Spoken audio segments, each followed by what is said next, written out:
Hi there.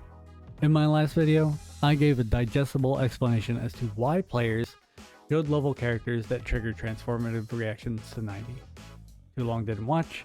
All transformative reactions use the same damage formula, with some reactions having higher multipliers than others, most of which actually have higher multipliers than Swirl.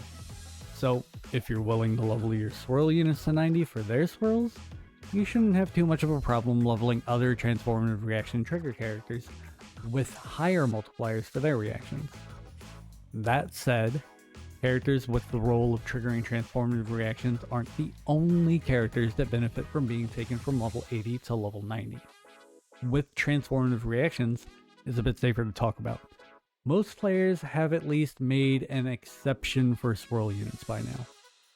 So showing that other characters benefit in the same ways with certain other reactions isn't going to be stepping on many toes.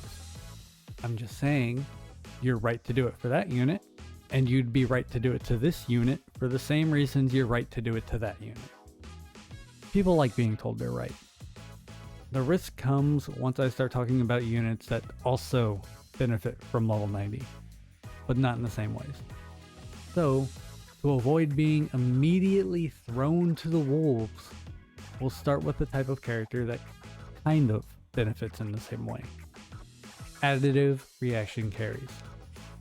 Hi there, I'm Souldapop, and on screen I'm showing you two versions of the first hit and Kaching's Burst. Both have VV Swirl, Kazuha Burst, Nahida EM buff, Tenacity buff, Umbrella buff, and Aggravate. Both are critical hits.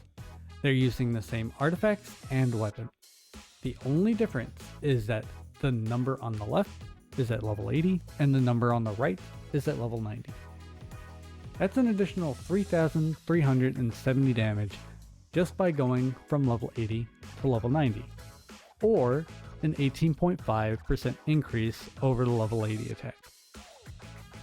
So, why is that? One of the main reasons is that, like transformative reactions, Aggravate and Spread also use a level multiplier in their damage formula. But that's not the only reason. Alright, so to better understand what's going on here, I'm going to be using Wolfram Alpha because I am not pug enough to use Excel. So, now it's that time of the video where I put a big scary calculation on the screen and tell you not to worry about it too much because we're just going to focus on the important bits for this context. That being the base attack, the level multiplier, and the enemy defense multiplier. Let's go ahead and run these numbers, and as you'll see that we get the value that we got for the level 90 attack. Now, if we come over here to the beginning, we see this number right here. This is Kaching's base attack at level 90. From level 80 to level 90, Kaching's base attack increases by a whopping 22. That's it, just 22. But because we're multiplying numbers and there are percent values involved, having a bigger number at the base means everything else further down the line will get increased. Remember, 10% of 100 is 10, but 10% of 1,000 is 100. So, replace the base attack at 90 with the base attack at level 80, and we get...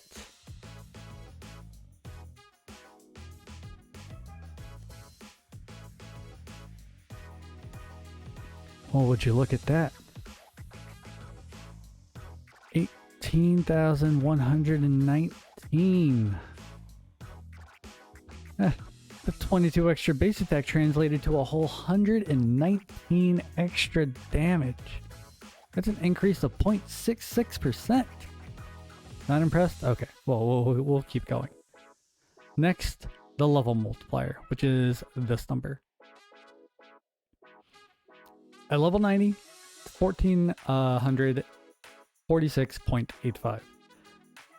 At level 80 though, it becomes 1077.44.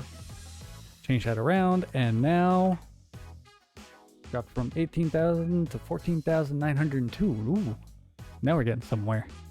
It's like not leveling to level 90 cost us 3,336 damage on that Aggravate, or 18.3% from the original value.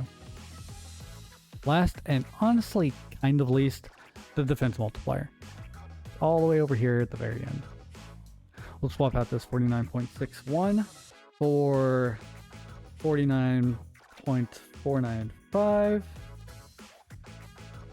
And as you can see, we have our original level 80 attack value from the beginning of the video, 14,868.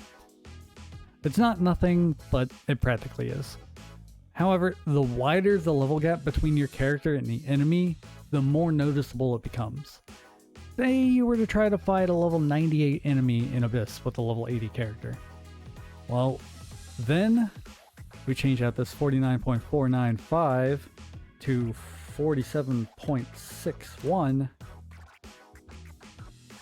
and your damage drops 14,301 for that attack. That's a 6% damage loss compared to the overworld version from the defense multiplier alone. And overall, if we go back to our original and change that to what the defense multiplier would be at level 90, which was, yes, you're hearing ruffling paper. I have notes scattered everywhere. 48.97.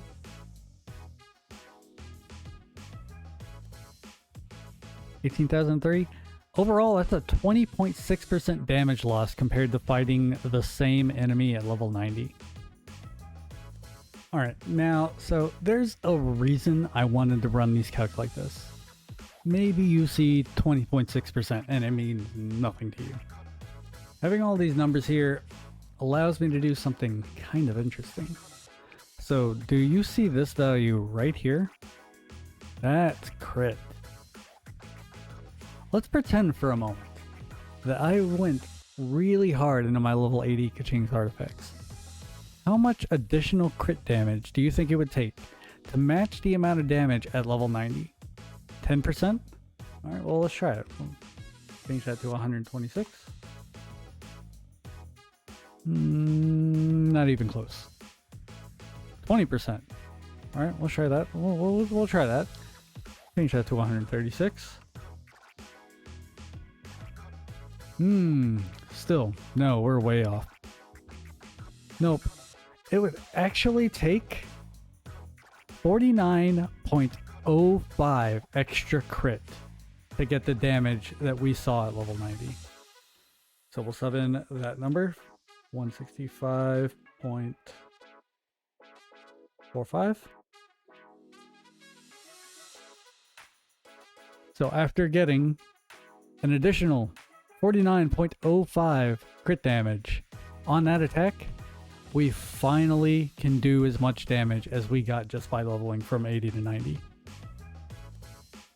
Alright, so thank God for Nahida and Alhaitham, because throwing Kaching and Miko on screen alone might have gotten me smited by some players and entirely defeated the point of the preface of this video.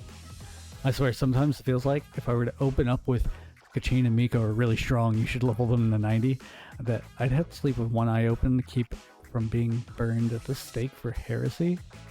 I really hope these videos can clear up some of the misconceptions out there. I still see Electro bad, Kaching bad, Miko bad, level 90 bad, reactions other than Vape and Swirler bad pretty regularly. The funny thing is, pretty much all of these stem from the misconception that level 90 is bad. Once you level to 90, these things are actually really good. So hopefully this is enough to clear the air. Anyway, we're not done. From this point onward, the benefits aren't quite as impactful, but they're still there. So if you're interested in seeing what other kinds of units benefit from level 90 and the units that don't, subscribe. Those videos are coming. If you got any questions, feel free to drop a comment, or, you could follow me at twitch.tv/Souldapop. I try to stream a bit every day, and it's always nice to have new people stop by. Anyways, thanks for hanging out. Bye.